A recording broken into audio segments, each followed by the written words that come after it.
The sound it made, a wet, heavy splat, silenced everything.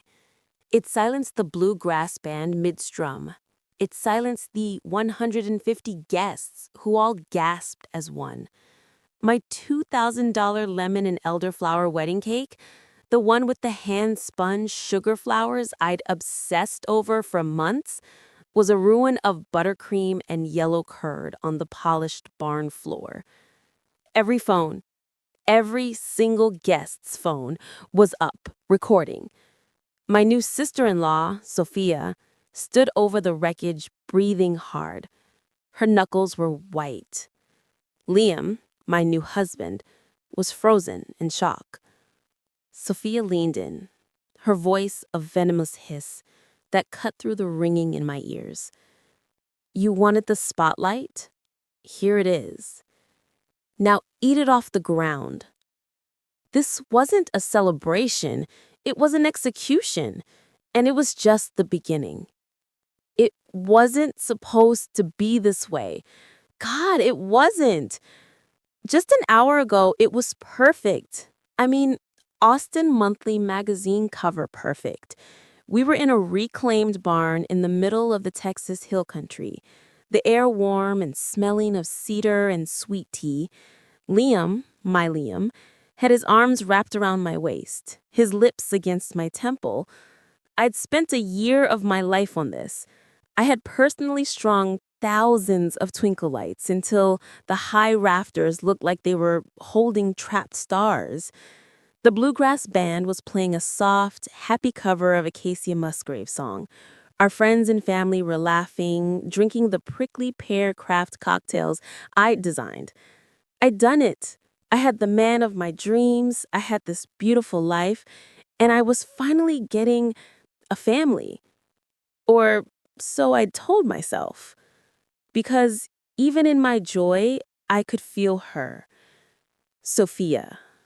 It wasn't just the look, it was a presence, a cold spot in the warm Texas air.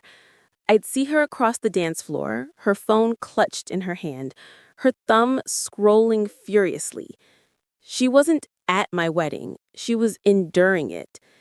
Every time she caught my eye, she'd give me this smile. It was all teeth, a wound painted in expensive red lipstick. My wedding, you see, was an inconvenience. It was the same weekend as her massive, sponsored, over-the-top gender reveal party. I wasn't just getting a husband, I was, in her words, stealing her thunder. Liam had tried to reason with her for weeks. "Soph, it's one weekend. Can't you just be happy for us?" Her happiness was a text message she'd sent me that morning, just as I was zipping up my dress. "Hope you're getting this all professionally filmed. You'll want to remember every second." I'd read it as just her usual brand of passive aggression. I didn't realize it was a threat. I should have known. When a narcissist like Sophia feels overshadowed, she doesn't just get mad, she gets even. She finds what you love most and she sets it on fire. And as I stood there, staring at the wreckage of my beautiful cake, I realized the fire was just getting started. But she had no idea what I was holding. For 6 months, I'd had one job in Liam's family: peacemaker. It's the polite word for doormat or emotional punching bag. It meant I was the one who smiled when his mother, Barbara, made a passive-aggressive joke about my career. It meant I was the one who had to listen for 30 minutes while Sophia, my new sister-in-law, live critiqued my choice of bridesmaid dresses, calling them tragically off the rack. I did it because I loved Liam. And Liam, well, Liam is a wonderful, kind man who is pathologically conflict avoidant. His entire childhood was spent tiptoeing around his sister's explosive moods. His family's default setting was keep Sophia happy. And I tried. God, I tried. Until the bomb dropped. It wasn't a small thing. It was our wedding date. We announced it at his parents' house in Tarrytown, Austin, over a Sunday barbecue. Liam's father, David, clapped him on the back. His mother started crying happy tears. Sophia, who had been scrolling through her phone, just stopped. She dropped her fork.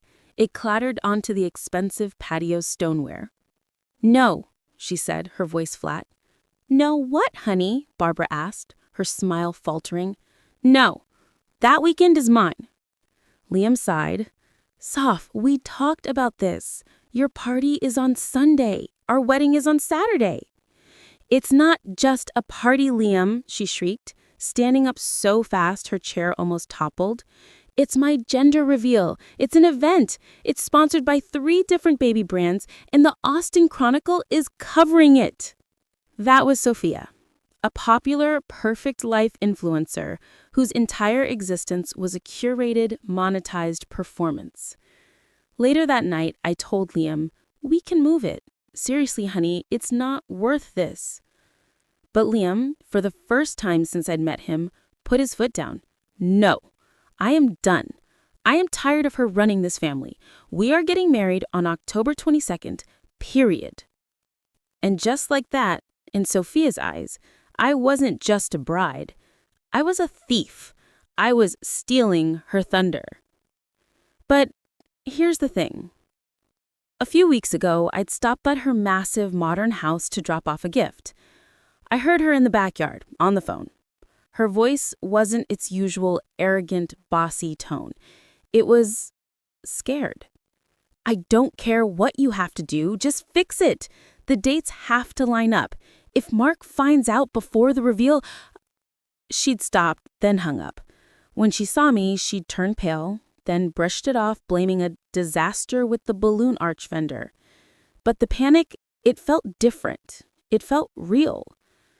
I dismissed it. I shouldn't have. Because at our wedding, she sat in the front row, in a cream-colored lace dress that was just a shade too white for a guest. And she texted the entire time.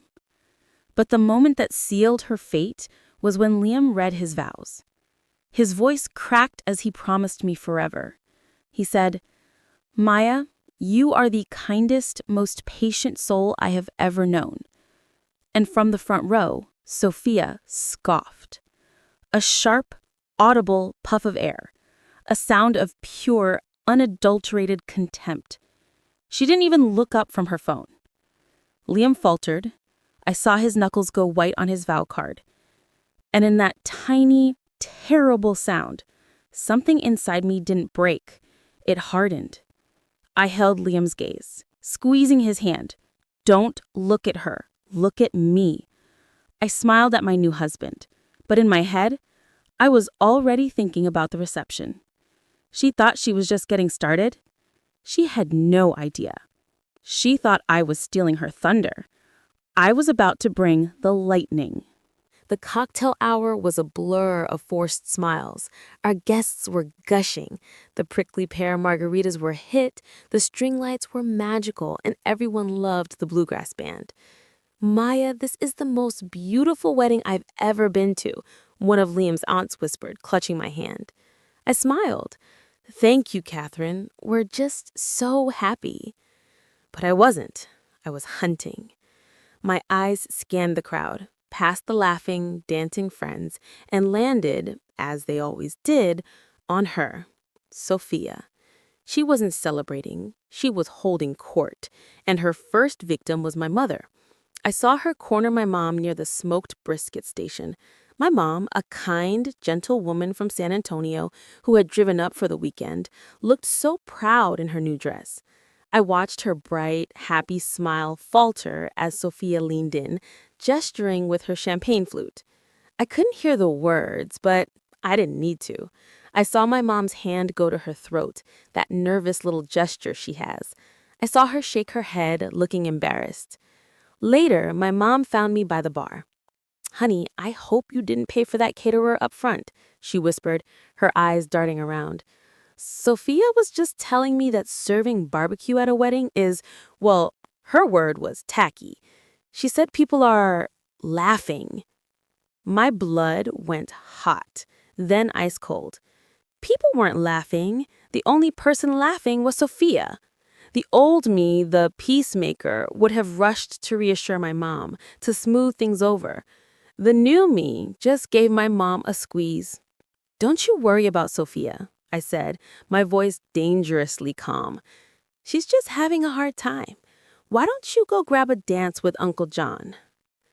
My next target was her husband, Mark. I spotted him actually smiling, a rare, genuine smile, while talking to one of Liam's college friends. He looked relaxed, happy. Sophia must have sensed it from across the room, like a predator sensing a weak heartbeat.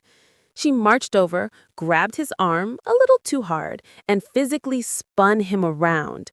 "Mark, darling, selfie." His smile didn't just fade, it was erased. It was replaced by the hollow, polite mask he always wore for her social media, the prop husband. "Soph, I'm in the middle of a conversation." "Smile, Mark," she commanded, her voice low, her teeth gritted behind her perfect smile. "My followers want to see us happy." He did. It was the most painful, dead-eyed smile I'd ever seen. A hostage smile. Click. She checked the photo, probably already writing the caption, "My everything," then dropped his arm and walked away, not even acknowledging the man he'd been talking to. Mark just stood there, his hand clenching and unclenching at his side. He didn't go back to the conversation. He just stared down into his drink. I thought about the panicked phone call I'd overheard. If Mark finds out... I watched him. He was a decent man, and he was trapped. I almost felt sorry for him. Almost. Liam finally saw the storm clouds gathering. He went into his old familiar dance, the placater. "Come on, Soph, not today," he whispered, trying to steer her toward the bar. "Please, for me." I saw her look at him, his own brother, with the look of pure, unadulterated disgust. "Don't be so weak, Liam," she spat, loud enough for me to hear. "It's pathetic." She shoved his hand off her arm, and then she started walking. Not to the bar, not to her parents. She was walking straight toward the beautiful three-tiered masterpiece that was our wedding cake. I held Liam's hand, I smiled, and I waited. She thought this was her grand finale. She had no idea I was the one holding the detonator. "All right, lovebirds," the DJ's voice boomed over the speakers, warm and cheesy. "Let's get Maya and Liam over here. It's time to cut that beautiful cake." A ripple of awes went through the crowd. Liam, his face flushed with happiness and a little bit of whiskey, grabbed my hand and pulled me toward the small antique table we'd set up. Our friends parted to let us through, their phones held high, a little sea of glowing rectangles all pointed at us. And at it. It wasn't just a cake. It was a $2,000 work of art. I'd commissioned it from a local baker in East Austin, a single mom named Maria, who was building her business from scratch. I'd fallen in love with her story, her passion. This cake was her masterpiece. 3 tiers of lemon and elderflower sponge with the buttercream so light it was like eating a cloud. And the flowers?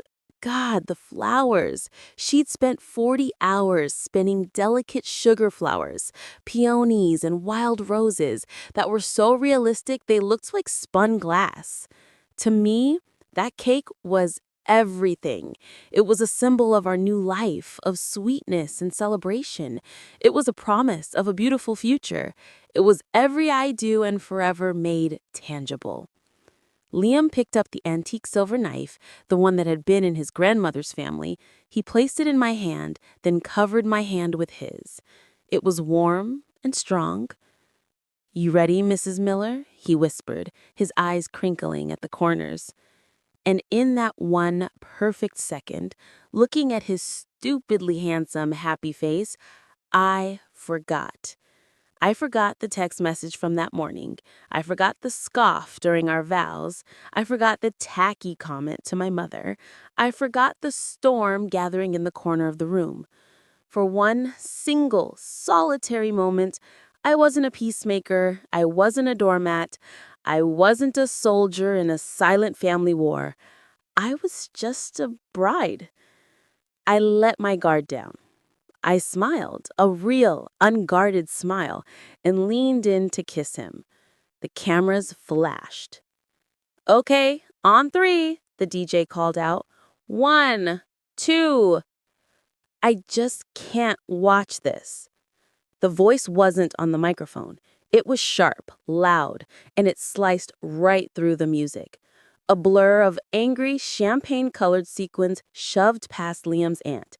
It was Sophia. Her face was a mask of pure theatrical disgust. She wasn't walking. She was marching, and she was heading straight for the table. My hand tightened on the knife, the serrated edge biting into my palm. The smile was frozen on my face. Liam turned, his own smile faltering. Soph, what are you? It was too late. I just can't watch this. The voice was sharp, loud. It didn't just cut through the music, it slaughtered it. The bluegrass band faltered. The fiddle player let out a high, mournful screech, like a dying animal. The DJ, bless his heart, fumbled with the volume knob, and the whole sound system just died. The silence that fell over our reception wasn't just quiet, it was a vacuum. It sucked all the air, all the joy, all the warm, twinkling light right out of the barn. And into that vacuum stepped Sophia. She strode forward from the shadows near the bar, her designer dress a shimmer of angry, champagne-colored sequins. She looked incredible, like a star, and she knew it. This was her stage. It was always her stage. Liam tensed beside me, his hand tightening on mine so hard I felt the bones grind. Sophia, stop. It wasn't a command. It was a plea.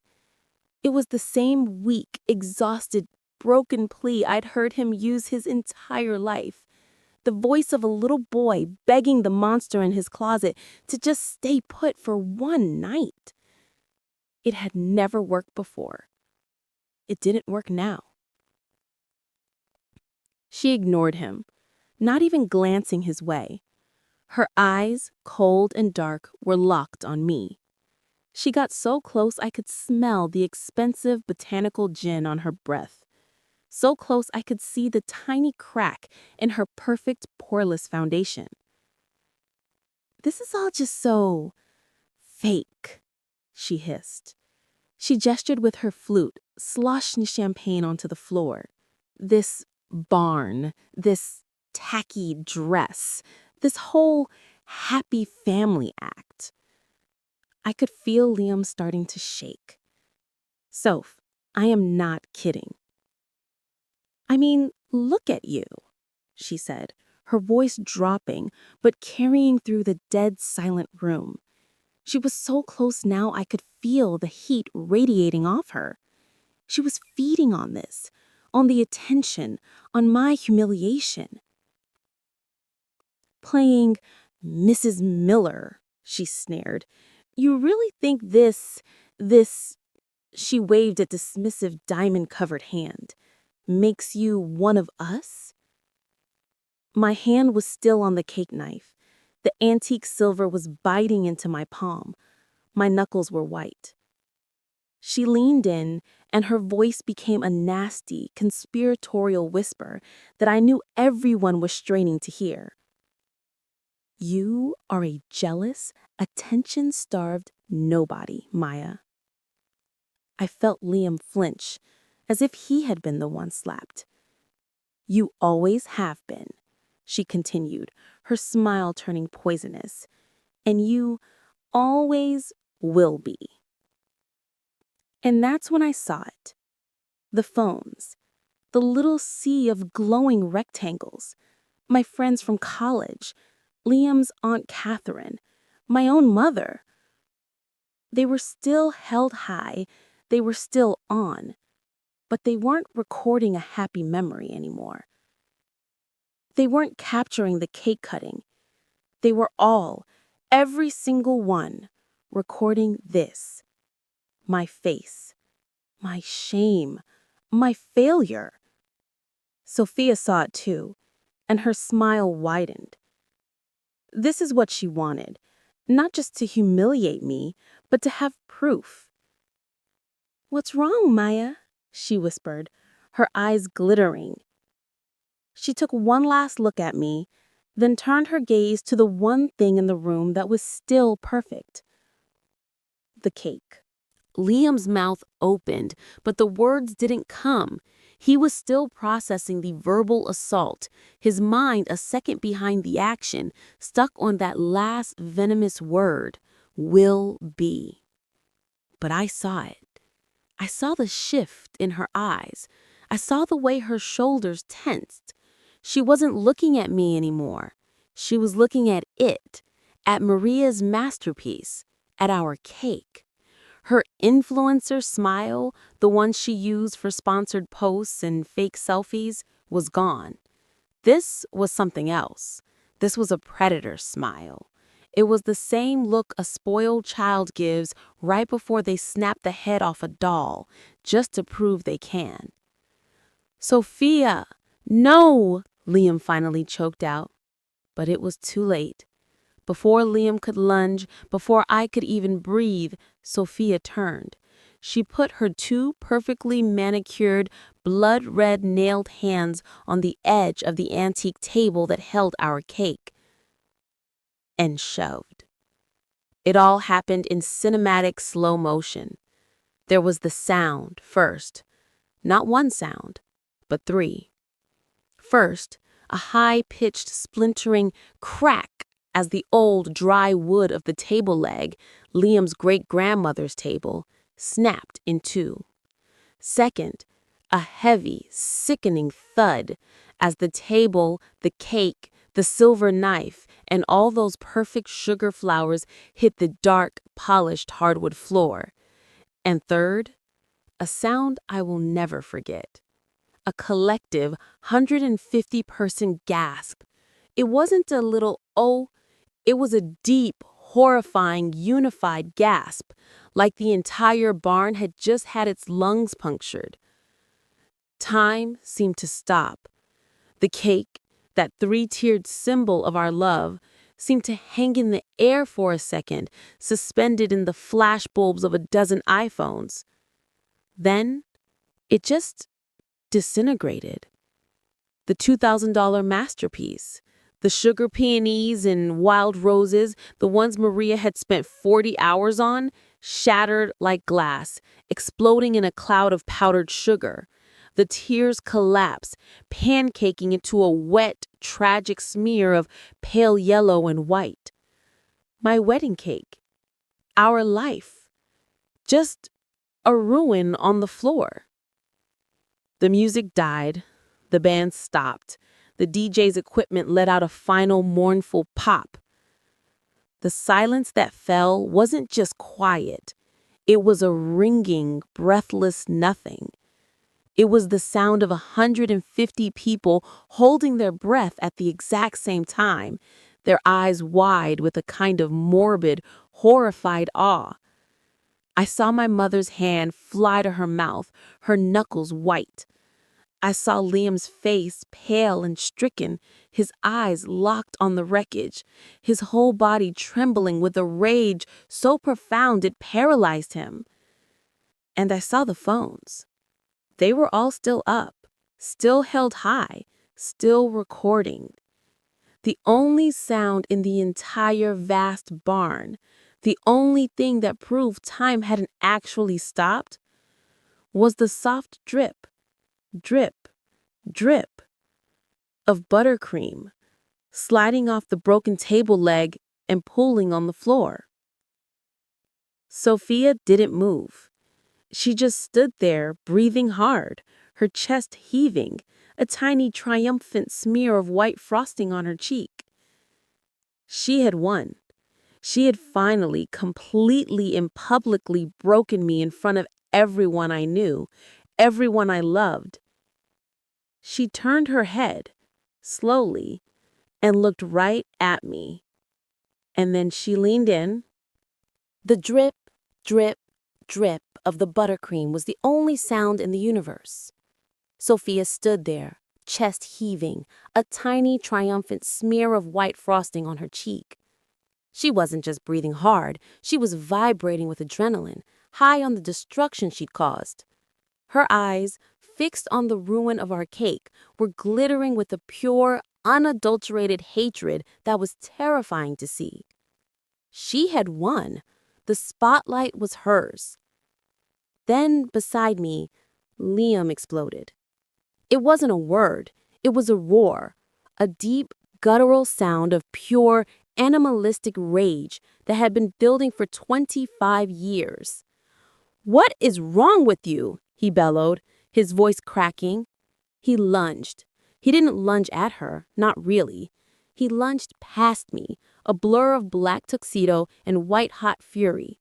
I don't know what he was going to do, grab her, shake her, scream in her face. He was just a raw nerve of fraternal betrayal finally snapping. And I stopped him. I didn't think, I just reacted. My hand shot out, flat and firm, and slammed into the center of his chest. "Liam, don't." My voice was quiet, but it cut through his rage like a knife. He froze, his body rigid. He looked at me, his eyes wild with confusion. "Why?" they screamed. "After everything, you're protecting her?" Sophia saw it too, and she smiled. Oh God, that smile. It was slow, condescending, and utterly victorious. She loved this. She loved that even now, after all this, I was still the peacemaker, still the doormat, still her doormat. She thought I was stopping him to save her. She took a step closer, invading my space, until her face was inches from mine. The phones, all those goddamn phones, were still up, still recording every second. Sophia knew it. This wasn't just for me. This was for the audience. She leaned in, her voice dropping to a low, venomous hiss that was somehow louder than a scream. "You wanted the spotlight, Maya. You wanted to steal my weekend?" She flicked her gaze down to the pathetic, sugary puddle on the floor between us. That $2,000 masterpiece, that symbol of my love, my hope, my future. Then she looked back at me, her smile twisting into something truly ugly. "Here it is," she hissed. "Now eat it off the ground." And that was it. The sound of my own heart beating was deafening. Eat it off the ground. It was the final line, the last nail, the end of the me I had been pretending to be for 6 long, agonizing months. I didn't cry, I didn't flinch, I didn't even breathe. I just stared. I stared at her, at this monster in a $3,000 dress, and I felt nothing. The peacemaker was gone. The doormat had just been set on fire. All that was left was the truth. I felt Liam's heart hammering against my palm. I felt the 150 pairs of eyes boring into me. And slowly, deliberately, I smiled. "Eat it off the ground." The words just hung there. They floated in the dead, silent air of the barn, right next to the smell of sugar and ruined buttercream. Liam's heart was still hammering against my palm, a frantic, trapped bird drumbeat of rage, rage, rage. He was a caged animal. I could feel the tremor in his muscles, the raw, violent energy coiling in his chest, ready to tear his sister apart. He was reacting exactly how everyone in that barn felt. He was reacting how I was supposed to feel. But I was quiet. It was the strangest, most profound feeling I've ever had. The white-hot, stinging humiliation I was supposed to feel, the flood of tears I was supposed to cry, they just didn't come. It was like a switch had been flipped.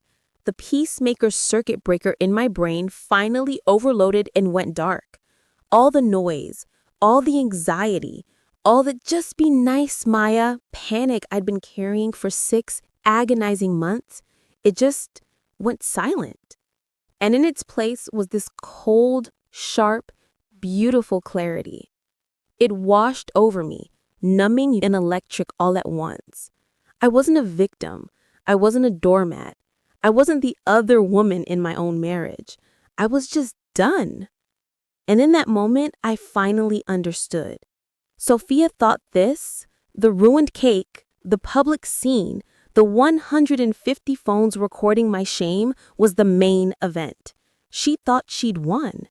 She had no idea that this was just the opening act. She was a bit player in a story I had been writing for 2 weeks. I dropped my hand from Liam's chest. He looked at me, his face pale and stricken, his breathing ragged. "Maya?" he whispered, confused. I didn't look at him. I didn't look at my mother, whose face was a mask of tears. I didn't look at the ruin of our cake. I looked right at Sophia. Her face was still twisted in that victorious, ugly smirk. She was waiting. She was craving my breakdown. She was living for the tears that would prove she had broken me. So I gave her something else. I smiled. It wasn't a nice smile. It wasn't a peacemaker smile. It was a slow, cold, empty smile that didn't even try to reach my eyes. And I watched her face. It was without a doubt the most satisfying thing I have ever seen. Her victorious smirk didn't just waver. It died. It froze, then melted. The arrogant fire in her eyes sputtered, and for the very first time, I saw a flicker of something new. Confusion. And under that, a tiny pinprick of pure animal fear. The bully had just lost the script. I let the silence stretch. Just for a second, let her squirm in it. "You're right, Sophia." My voice wasn't shaky. It was clear and calm, and it carried through the entire silent barn. "You are absolutely right. A day like this is all about big announcements." Her mouth opened, a little O of confusion. "What?" I didn't answer. I just reached down, gathered the train of my ruined $5,000 wedding dress, and pulled out my phone from the secret silk pocket I'd had sewn into the seam. The screen lit up my face. I held it up, the bright white light reflecting in Sophia's wide, suddenly uncertain eyes. "And I said, "have a hell of one to make." My mind, standing there in the ruins of my wedding, snapped back 2 weeks. 2 weeks ago, I was still the peacemaker. I was still trying. I was at Sophia and Mark's house in Westlake Hills, a sterile, all-white architectural marvel that looked less like a home and more like an Instagram filter you could walk through. I was there, humiliatingly, to drop off another gift, a pre-wedding / "we're so excited for the baby" present, an absurdly expensive cream-colored Hermes baby blanket I couldn't afford. I was, in short, still trying to buy her approval. Mark was at work. The house was silent. I let myself in with a code Liam had given me, a code Sophia forgot to give me herself. I placed the bright orange bag on the vast white quartz island, feeling small and tacky in her perfect, joyless kitchen. And then I heard it. A voice. Her voice. But it wasn't the one I knew. It wasn't the bubbly, sing-song, "Hi guys, welcome back to my channel" cadence she used on her 2 million followers. This was something else. This was a low, guttural, vicious sound. It was coming from the backyard. I didn't mean to snoop, I promise you I didn't. But the voice was so raw, so completely alien.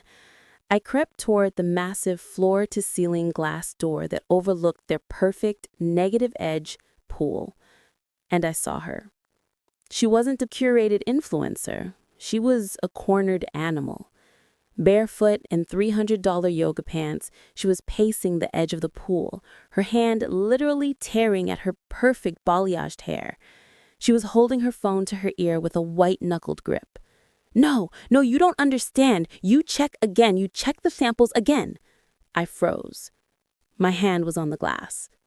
What do you mean the dates don't line up? It wasn't a question. It was a shriek. A raw, panicked, ugly sound that made the blood in my veins turn to ice. My heart hammered against my ribs. Dates? What dates? She was listening, her whole body vibrating. I don't care what the chart says. It has to be his. It has to be. Do you know what this... Look, check again. There was a long pause. I watched her face crumble.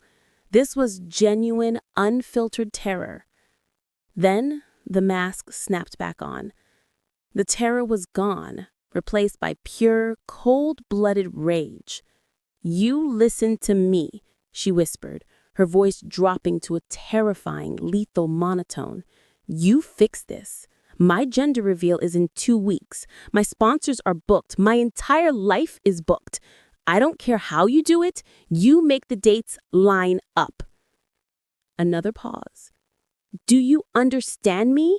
Fix it. She didn't hang up. She ended the call, smashing the button on her phone. For a second, she just stood there, her back to me, her shoulders heaving. I needed to leave. I needed to get out of that house now. I started to back away, slow, silent, my heart in my throat. I turned, and my hip bumped the small, white designer trash can by the island. It tipped over, spilling its contents. It was almost empty, just a single crumpled piece of paper. I knelt to pick it up, my hands shaking. I shouldn't have looked. I should have just thrown it away and ran. But I looked. It was a lab invoice, and right at the top, stamped in stark red letters, was the one line that changed everything. Paternity test, rush order. My hand in the present was cold and steady on my phone. But 2 weeks ago in Sophia's kitchen, it was shaking so hard I could barely pick the crumpled paper up from the floor. Paternity test, rush order. My ears were ringing. The words, fix it, and the dates don't line up, were echoing in the silent, all-white room. This wasn't just a piece of paper. This was a confession. I heard the snick of the glass door sliding open from the backyard. Sophia was coming back in. My body moved before my brain did. In one frantic, silent motion, I snatched the crumpled invoice from the floor, shoved it deep into my purse, and spun around, grabbing the empty, overturned trash can. When Sophia walked in, I was on my hands and knees, cleaning up the non-existent mess. "Oh my God, Maya," she snapped, her voice instantly back to her normal, condescending tone. "What are you doing on the floor? You're going to scuff it. Just leave it. The maid will get it." "Just clumsy," I said, my voice a high-pitched, fake peacemaker squeak. I scrambled to my feet, grabbing my purse. I have to go. I just dropped off a little something for the baby." "Oh," she said, already bored, looking at her phone. "Great, thanks." I didn't breathe. I didn't say goodbye. I walked, didn't run, out of her house, my back tingling, convinced she could see the crumpled secret burning a hole through my purse. I got to my car, slammed the door, and locked it. For a full minute, I just sat there, my forehead against the steering wheel, my heart trying to escape my chest. Then I pulled out the paper. Austin DNA Diagnostics, I read. My first thought was, this is wrong. This is private. It's not my business. And then I thought of every time she had called me sweet, simple Maya, every time she joked that my engagement ring looked like it came from a gumball machine, every single time she'd made me cry and then told me I was too sensitive. This wasn't just private. This was a lie. A massive, foundational lie she was building an empire on, with my new family at the center. My peacemaker skills, my ability to read a room, to become what someone else needed me to be, I realized in that moment they weren't a weakness. They were a weapon. I picked up my phone. My hands were still shaking, but my voice was new. I dialed the number for the lab. "Hi," a chipper, professional voice said. "Austin DNA, how can I help you?" I took a breath, and I became her. "Oh my God, thank God," I sobbed into the phone, pitching my voice into that same hysterical, cornered animal panic I'd heard in the backyard. "This is Sophia Miller. I was just on the phone with you about my results." "Ma'am, please," I cut her off, letting the tears crack my voice. My husband Mark, he's getting suspicious. He's checking my email. I need you to send the results to a different email, a safe one, right now, please."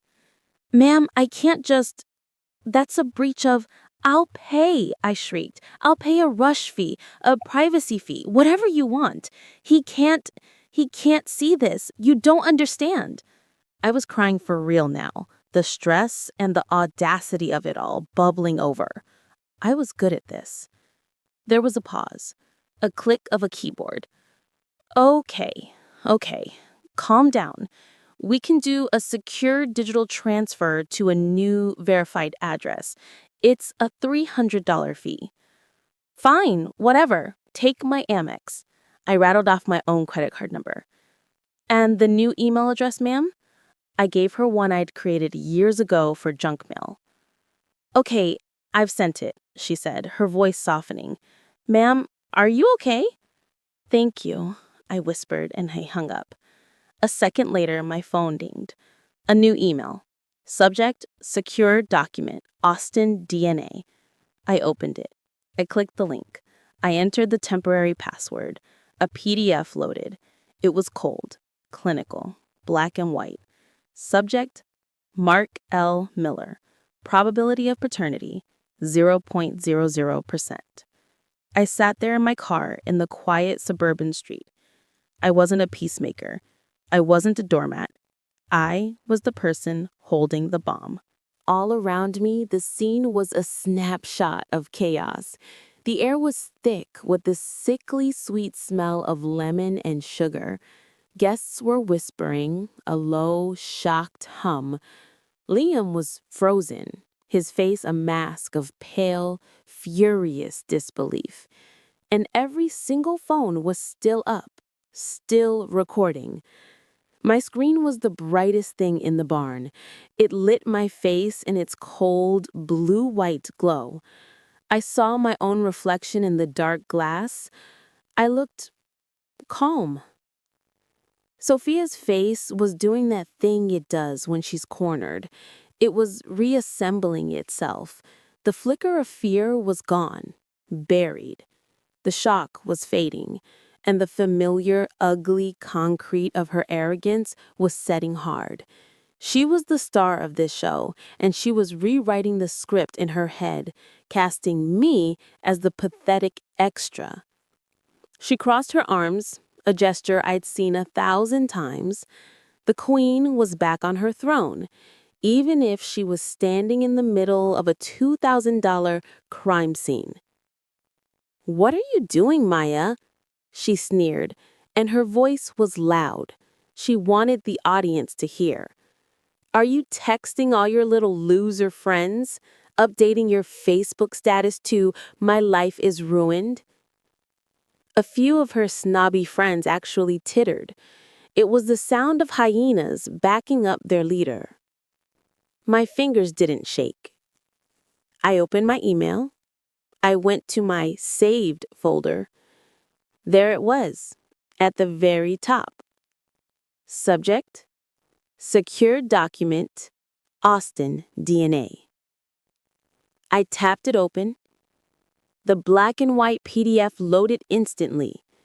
Probability of paternity, 0.00%. I tapped the forward icon. My thumb hovered over the contact list. I didn't just have Mark's number, I had the entire guest list from her party planner. I typed a new subject line. Simple, clean. Subject, wedding gift. Are you going to cry? Sophia taunted, stepping closer. Come on, sweet, simple Maya. Give us all a show.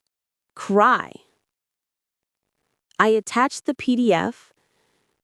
I pasted in the group email list. Her mother, her father, her cousins, her sponsors, and of course, Mark. It's sad, really, how desperate she is for attention, she said to the room. My thumb hovered over the blue send arrow. I thought about the last 6 months, the insults, the jokes, the way she'd made my mother cry at the bridal shower, the way she'd looked at me when I walked down the aisle like I was a piece of gum on her shoe. I thought about her voice. Eat it off the ground. I pressed send. The little blue arrow turned into a paper airplane and whooshed away. It was done. I locked my phone, the screen going black, and slipped it back into the hidden pocket of my dress. I looked up at her, and I let my voice become pure, liquid sugar, the peacemaker voice she'd bullied for months, the one I'd used to ask, "Can I help with anything, Sophia?" "Just sending a wedding gift," I replied, smiling sweetly, as if I were handing her a box from Tiffany's. She scoffed. A what?" I leaned in, just as she had done to me, so our faces were only inches apart. I let my voice drop to a whisper, a little secret just for her. "To your husband." The words, "to your husband," hung in the dead, sugary air. It wasn't a shout. It was a stiletto, placed perfectly between her ribs. I watched it happen. The exact moment the blood drained from Sophia's face. The perfect spray-tanned golden hour filter she wore as a personality just evaporated. Her skin went pale, a pasty sick white under the warm twinkle lights. Her lipstick, a shade of aggressive red, suddenly looked like a gash. Her mouth opened, a perfect O of disbelief. She tried to reform the queen mask, but it wouldn't stick. What? It wasn't a taunt. It was a whisper. A genuine, terrified, small sound I had never, ever heard from her. "What did you do?" I didn't answer her. I just let that beautiful, cold smile stay on my face. Instead, I tilted my head as if I were just remembering something. "You're having your party right now, aren't you, Sophia?" Her eyes, wide and unblinking, just stared at me. "The other one," I continued, my voice still light and conversational. "The big one. Across town at that hotel ballroom in downtown Austin. The one you've been live streaming for all your 2 million followers. The one you were just texting at during my vows." Her hand, the one with the diamonds so big it looked like a weapon, started to shake. She was connecting it. The email, the party, the live stream, her husband. "You," she stammered, "you bitch." And then it happened. The most beautiful sound in the world. Buzz. It was quiet at first, a single vibrating buzz from a table near the back. It was her mother, Evelyn. She'd been frozen mid-gasp, staring at the ruined cake. Now she looked down at her phone in her hand. Her brow furrowed. "Sophia, what is this?" Buzz, buzz, buzz. It was like a switch had been thrown, a plague of notifications sweeping across the barn. It was her father's phone, her cousins' phones, her entire entourage of besties who had been laughing at me. The whole room was suddenly, shockingly alive with the sound of my email arriving. Buzz, buzz, buzz. It was a chorus, the soundtrack to her life falling apart. Sophia's own phone, clutched in her trembling hand, lit up. The notification was so bright in the dim barn, I could read it from where I stood. From Maya Thompson. Subject: a wedding gift. She looked from the screen to my face and back again. The color was gone, replaced by a pure animalistic panic. "What is this?" she shrieked, her voice finally cracking, breaking into that ugly, raw tone I'd heard in her backyard. "What did you send them?" I finally took a step toward her, my white dress gliding over the buttercream-smeared floor. I was no longer the peacemaker. I was the one holding the receipts. "You see, Sophia," I said, and my voice was loud now, clear, carrying over the frantic buzzing. Every guest was silent, watching us. This was the real show. "You thought I just texted your husband. Oh, honey, no. That's so small time. That's your move. I told you, a day like this is for big announcements, and I knew you'd want all your friends to celebrate." I saw her father, Robert, a stone-faced man I'd never seen show an ounce of emotion, staring at his phone, his face a sickening shade of gray. "I got the guest list, Sophia, from Jennifer, your party planner. She was so sweet. She thought I just wanted to send a surprise wedding photo to everyone at your party. So I did. I sent them the other big reveal." She was shaking her head. "No. No. No." "I sent them the DNA results, Sophia," I finished. "To everyone." Sophia's fingers were fumbling, slick with panic, as she tried to unlock her phone. No, you're lying. You're lying," she screamed. But her own phone was betraying her. The notification bar was a cascade of social media hell. Comments, @mentions, DMs, flooding in, all at once. "It's not just your guests, Sophia," I said, my voice cutting through her panic. "It's your followers. They're all watching the live stream, aren't they?" With a strangled sob, she finally got her thumb to work. She didn't open her email. She didn't open her texts. She opened her own Instagram. And there it was. Her live stream, still active. She was so desperate not to miss a second of her own party, she was streaming it live on a tripod. And now her phone was a window into her own destruction. And everyone in the barn, my mother, my friends, and Liam's entire horrified family, was watching it with us, over her shoulder. The audio was tinny. We heard a cheering crowd, a countdown. We had tuned in at the exact moment of the climax. We saw it. A beautiful ballroom at the Four Seasons Austin, packed with hundreds of people. We saw the stage, the mountain of blue and pink balloons, and we saw Mark. He was on stage, hand in hand with Sophia's beaming parents. He looked happy, genuinely, authentically happy. A guy about to find out if he was having a son or a daughter. In front of him was a giant, black balloon, 3 feet wide, printed with the words, he or she.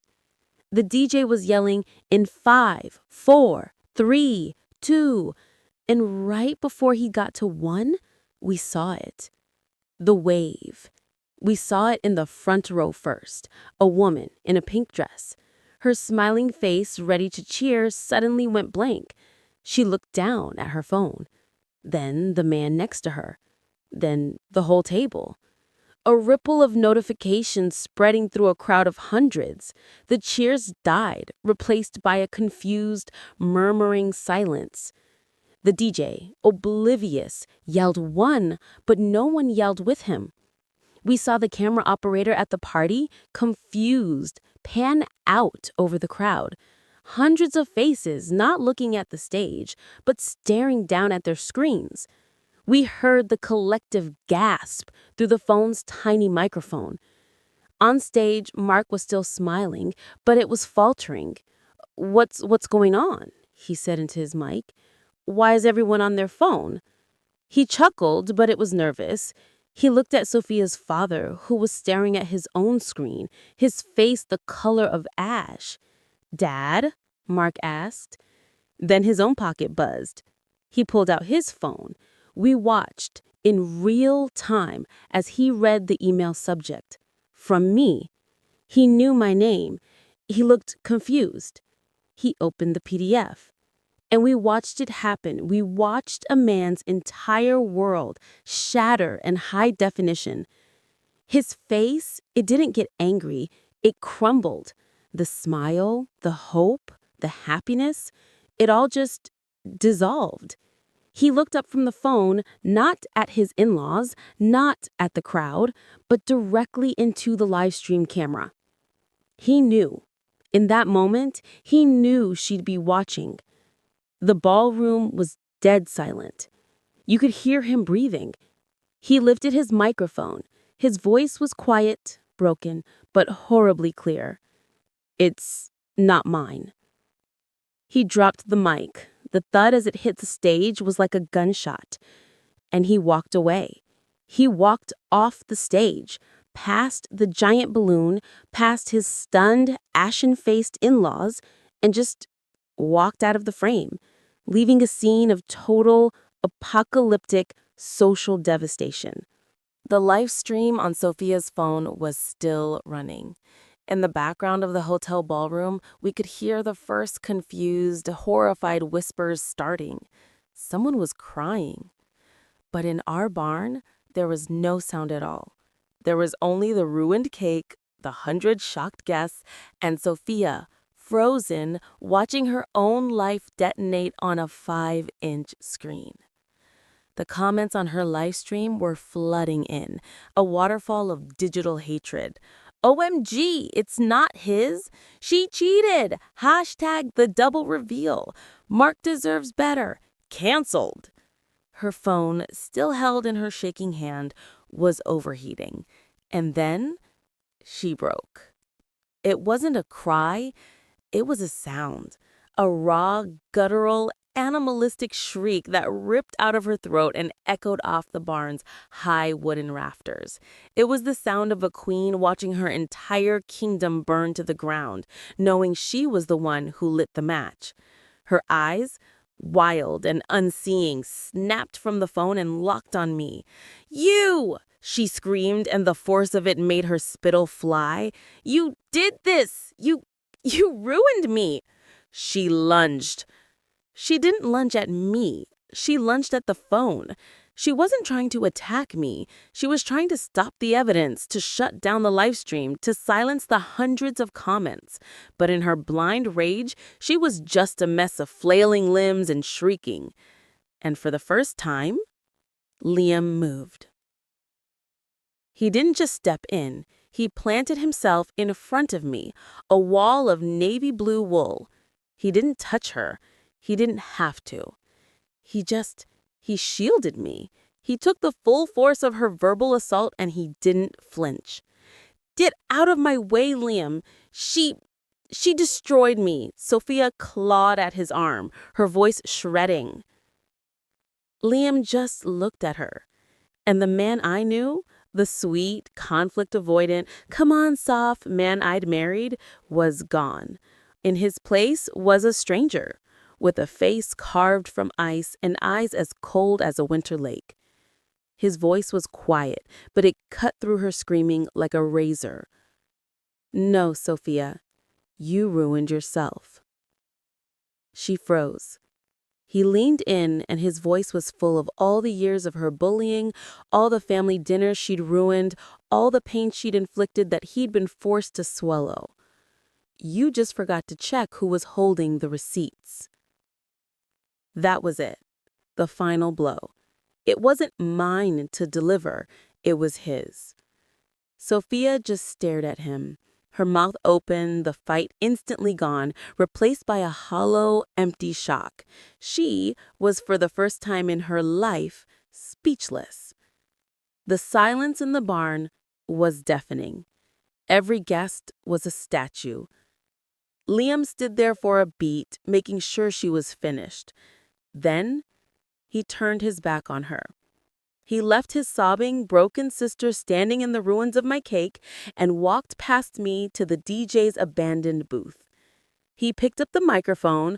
We all heard the click hiss of it coming on. He looked out at our friends, at our family, at the 100 phones still pointed at him.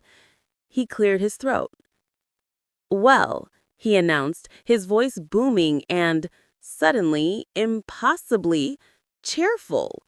"The bad news is the cake is gone, but the good news is the bar is wide open and we're ordering pizza." A beat of silence. And then a single guest in the back, one of my college friends, let out a nervous laugh. And then another, and then my father, bless him, clapped, and suddenly the entire room erupted in applause and laughter. The tension didn't just break, it shattered. The bluegrass band, seeing their opening, started playing a fast, joyful song. The nightmare was over. I watched as Sophia's parents, their faces gray with a humiliation I couldn't even imagine, finally moved. Her father took her by one arm, her mother by the other, and they dragged her. They physically dragged her sobbing, hysterical 30-year-old daughter out of the barn, out of my wedding, and out of my life. I watched them go. And as the heavy wooden doors swung shut behind them, I let out a breath I didn't even know I'd been holding for 6 months. The weight was gone. I was married. I was free. And I realized, absolutely starving. The bluegrass band, seeing the empty, cake-smeared dance floor, seemed to take it as a personal challenge. They struck up a wild, fast, joyful cover of Wagon Wheel. Liam, my husband, grabbed my hand. "May I have this dance, Mrs. Thompson?" he whispered, his eyes finally free of that tension, that Sophia management fog he'd been living in for years. "But the floor," I laughed, pointing at the smeared buttercream and the delicate crushed sugar flowers that were now just a sticky trap. "It's perfect," he said. He pulled me onto the dance floor and he spun me. We had our real first dance right next to the wreckage. Our friends, seeing us, let out a massive cheer. My maid of honor, Jessica, grabbed a groomsman, and in seconds, the floor was full. We were dancing, laughing, and stomping our feet right on top of the very spot that was supposed to be my ultimate humiliation. We were, all of us, dancing on the grave of Sophia's drama. An hour later, I had kicked off my heels. My feet ached, my dress was definitely stained, and I was happier than I had ever been in my entire life. I was sitting at a table with my college friends, laughing so hard I couldn't breathe, holding a paper plate. On it was a giant, greasy, glorious slice of pepperoni pizza from Home Slice, the place Liam and I had our third date. I was a bride in a courtier gown, eating pizza with my fingers. The perfect, curated wedding was gone. This was real. And then my phone buzzed. I had left it on the table and the screen lit up. A text from an unknown number. My heart didn't stop, but it stuttered. A cold flash. Was it her? A new number? A new threat? I saw the 512 area code. Local. I put the pizza down. My friends were busy arguing over the last slice. I wiped my hands on a napkin and picked up the phone. I opened the message. It was 2 words. "Thank you." That was it. No name, no explanation. Just, "Thank you." I didn't need a name. I knew exactly who it was. My fingers went cold. It was Mark. I stared at the screen, the 2 words glowing in the dim light of the barn, and I realized my revenge, my big reveal, wasn't just one story. It was 2. I hadn't just ended Sophia's reign, I had liberated him. I wasn't just getting payback for a cake. I was getting justice for a good man who was trapped, who was about to be tied for life to a lie, to a woman who would have destroyed him.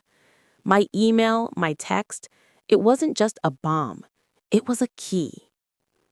I looked at those 2 words for a long, long time. It wasn't just validation. It was absolution. It was, for both of us, freedom. I didn't reply.